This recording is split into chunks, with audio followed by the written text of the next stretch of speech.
Binanggit mo na maging ang ordinaryong tao ay nagbabanta na rin sa buhay ng Pangulo.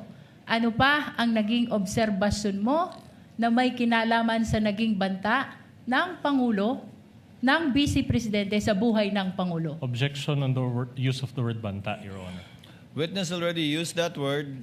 Counsel is simply referring to the words used by the witness himself already at this time. Witness may answer.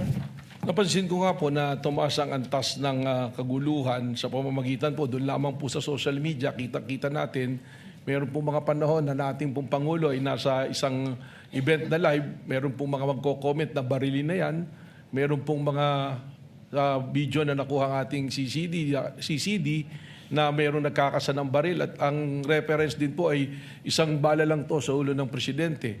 So yan po yung kapansin-pansin na nagdudulot sa atin ng panganib sa ating Pangulo at sa ating pong pambansang seguridad.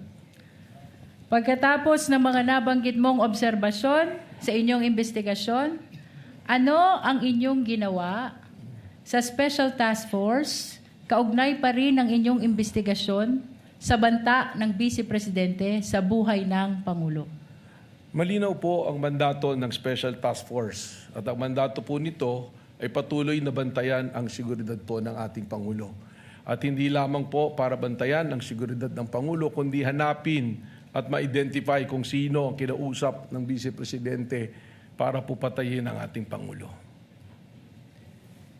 Binanggit mo na bahagi ng inyong ginawa ay hanapin ang taong kinausap ng Pangulo.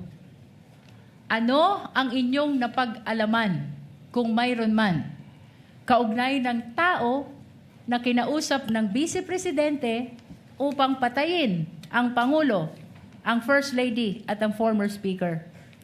Sa ngayon po, ang aming pong investigasyon at ang task force is a continuing and active investigation of the threat to the President.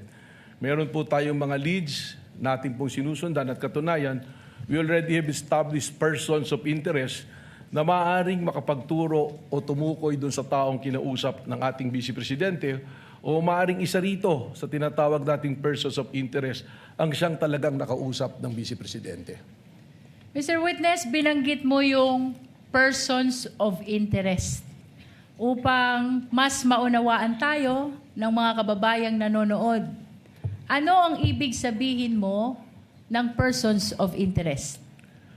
Ang ibig sabihin po nito, itong mga taong ito ay maaaring magbigay linaw o makapagturo sa identity ng taong kinausap o sa pangyayari ng pag-uusap o yun nga po, maaaring sila mismo ang nandoon o sila mismo ang kinausap. Kaya po ito tinatawag na persons of interest. Hindi po nangangahulugan na sila na mismo ang kinausap gaya ng akin pong sinabi. Kaugnay pa rin ang binanggit mo na mayroon ng persons of interest.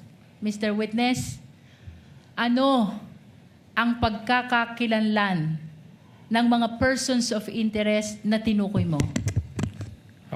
Respectfully, Mr. Presiding Officer, kinalulungkot ko po pero sa akin pong katatayuan bilang NBI Director, hindi ko po maaaring isiwalat ang pagkakakilanlan o pagkatao ng ating mga persons of interest na ito sapagkat gaya ng aking sinabi, this is a continuing and an open investigation po sa nangyari po na pagkontrata sa pagpatay sa ating Pangulo.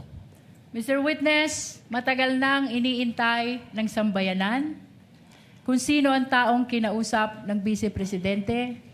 As a matter of fact, maging ang ating iginagalang na mga senator judges ay nagtatanong din kaugnay ng pagkakakilanlan ng taong kinausap ng Presidente.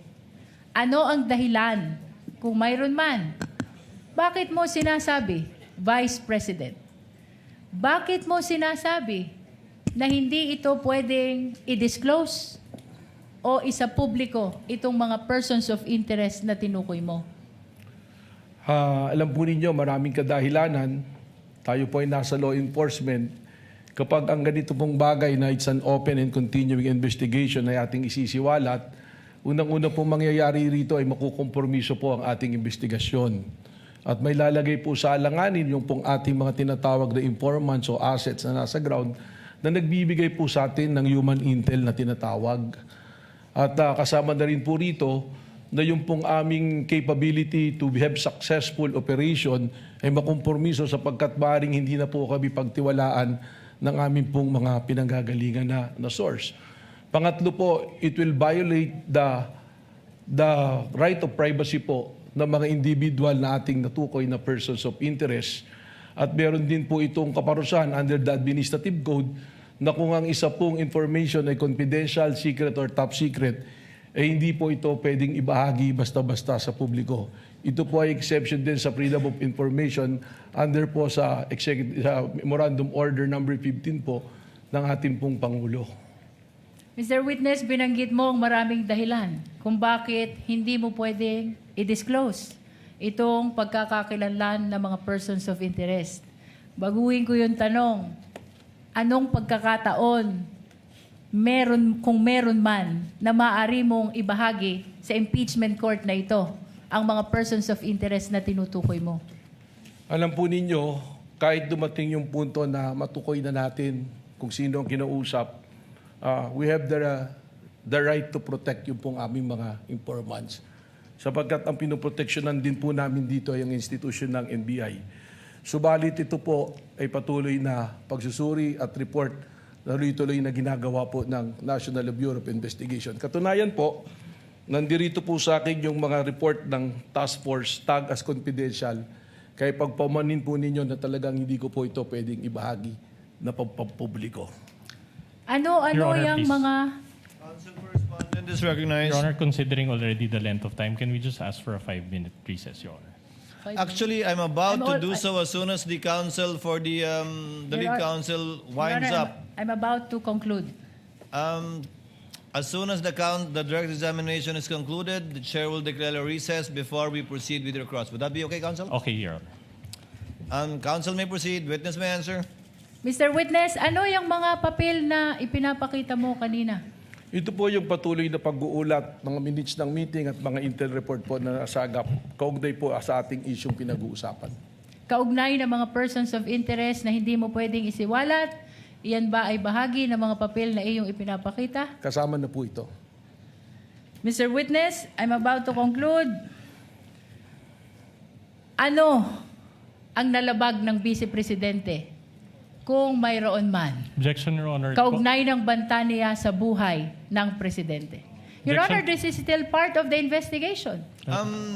I will have to sustain the objection. It would call for a conclusion of law, and as admitted by the witness himself, the investigation is ongoing unless he has concluded it already. Kindly rephrase, counsel. I have no further question, Your Honor. If there are no further questions, given that it is 4:03 and given that it's been 2 hours already, as agreed, Chair will declare a 15-minute recess. We shall resume at 4:18 for the cross-examination of the counsel for respondent. We are in recess. Witness is excused for the meantime and may exit the witness box.